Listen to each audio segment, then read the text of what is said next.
Hello friends, welcome to Pebbles.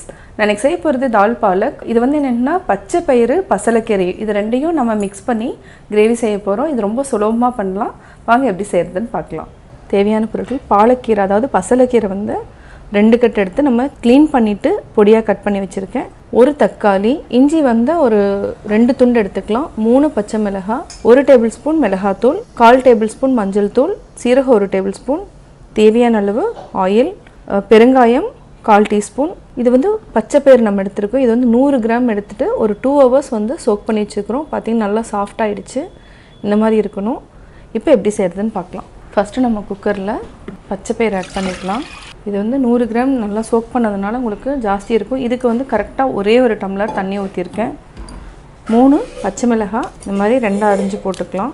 இஞ்சி, பசலக்கீரை இது எல்லாத்தையுமே நம்ம ஒன்றா போட்டு வேக வச்சிடலாம். ஆக்சுவலாக இந்த கீரையிலே வந்து நிறையா தண்ணி விடும். மஞ்சள் தூள் இதையும் நம்ம ஆட் பண்ணிவிட்டு இப்போ கேஸ் ஆன் பண்ணிக்கலாம். இதை நல்லா மிக்ஸ் பண்ணி விடுங்க. சால்ட்டும் நம்ம தேவையான அளவு ஆட் பண்ணிக்கலாம். நம்ம அதுக்கப்புறம் தேவைன்னா ஆட் பண்ணிக்கலாம். மூடி போட்டுக்கலாம். மூடி போட்டுட்டு ஃபஸ்ட்டு வந்து ஒரு விசில் விட்டதுக்கப்புறம் 10 மினிட்ஸ் வந்து சிம்மில் வச்சுட்டு நல்லா வேக வைக்கணும். கரெக்டாக 10 மினிட்ஸ்க்கு அப்புறம் நம்ம ஆஃப் பண்ணிடலாம். இப்போ வெயிட் போட்டுக்கலாம். நல்லா வெந்துட்டுருக்கு. நல்லா வெந்ததுக்கப்புறம் நம்ம எடுத்துக்கலாம். குக்கரில் பசலக்கீரை, பச்சை பயிறு, இஞ்சி, பச்சை மிளகாய் இதை வந்து நல்லா ஒரு விசில் விட்டு எடுத்துட்டு, அதாவது 10 நிமிஷம் வந்து நம்ம சிம்மில் வச்சு எடுத்து வச்சுட்டோம். அடுத்தது வந்து நம்ம கடாய் வச்சு தாளிச்சிட்டு அதுக்கப்புறம் இதை ஆட் பண்ணிக்கலாம். ஒரு கடாய் வச்சுக்கலாம். கடாய் நல்லா காயிட்டோம். 2 டேபிள்ஸ்பூன் அளவுக்கு எண்ணெய் விட்டுக்கலாம். எண்ணெய் நல்லா காஞ்சதுக்கப்புறம் சீரகம் போட்டுக்கலாம். அதாவது 1 டேபிள்ஸ்பூன் அளவுக்கு நம்ம சீரகம் எடுத்துக்கலாம். இந்த பாலக்கீரைக்கு வந்து சீரகம் போட்டோன்னா டேஸ்ட் வந்து நல்லாயிருக்கும். கடுகு போடணுங்கிற அவசியம் இல்லை. நம்ம பருப்பு யூஸ் பண்ணுறதுனால ஒரு 1/4 டீஸ்பூனுக்கு வந்து பெருங்காயம் ஆட் பண்ணிக்கலாம். சின்ன ஸ்பூனில் 1/4 டீஸ்பூன் அளவுக்கு நம்ம எடுத்துருக்கிறோம். இதுக்கு தக்காளி ஆட் பண்ணிக்கலாம். தக்காளி வந்து நல்லா வதங்கணும். அதாவது சிம்மில் வச்சுட்டு நல்லா வதக்கி விடணும். இது நல்லா எண்ணெய் மேலே வர வரைக்கும் நம்ம நல்லா வதக்கினா தான் வந்து அந்த டேஸ்ட் கிடைக்கும். இப்போ நம்ம மிளகாத்தூளையும் ஆட் பண்ணிவிட்டு இது வந்து ஒரு 5 நிமிஷம் வரைக்கும் சிம்மில் நல்லா வதங்கட்டும். இடையில நல்லா கிளறி விடுங்க, இல்லைன்னா அடி பிடிச்சிரும். இது ஒரு 3 நிமிஷம் வரைக்கும் நல்லா வேகட்டும். பருப்பு, பசலக்கீரை இது எல்லாமே நல்லா வெந்திருக்கு. இதை நல்லா மிக்ஸ் பண்ணி விட்டுட்டு நம்ம வந்து மத்தில் வந்து நல்லா கடைஞ்சிக்கலாம்.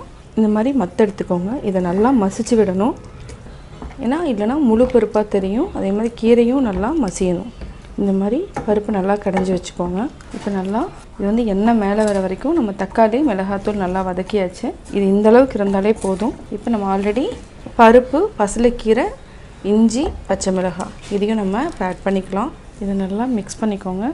மிக்ஸ் பண்ணிவிட்டு ஒரு 3லேருந்து 5 நிமிஷம் வரைக்கும் நம்ம சிம்மில் வச்சுட்டு நல்லா பாயில் பண்ணிக்கலாம். இது நல்லா கொதிக்கட்டும். அதுக்கப்புறம் ஆஃப் பண்ணிக்கலாம். நல்லா கொதிச்சிருச்சு. இப்போ ஆஃப் பண்ணிக்கலாம். சுவையான தால் பாலக் ரெடி.